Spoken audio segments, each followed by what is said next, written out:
Trust matters actually because people buy products, recommend products, want to work for companies that they trust. And if trust doesn't exist, you have a really hard time getting things done. Do governments around the world have an image problem when it comes to trust? Government has really declined since 2011, since the impasse in Washington and also in Brussels.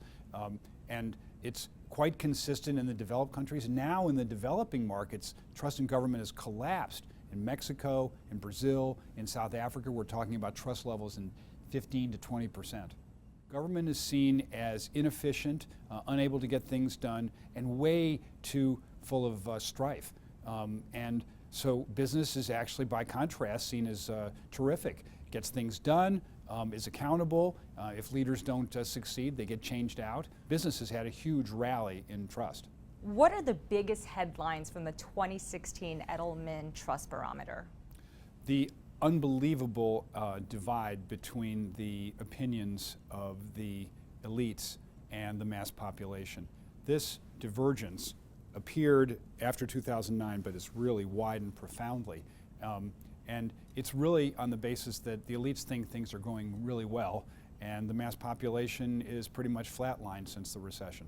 What's the biggest takeaway for a CEO from your trust barometer? Do you know that in more than half the countries in the mass population, they can't name a single CEO?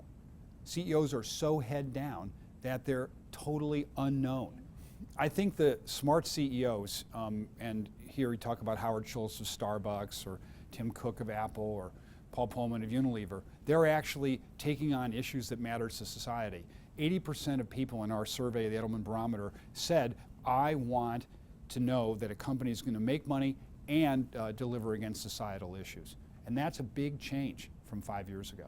Leaders now have to actually behave differently if they want to get trust. They actually have got to be out in front.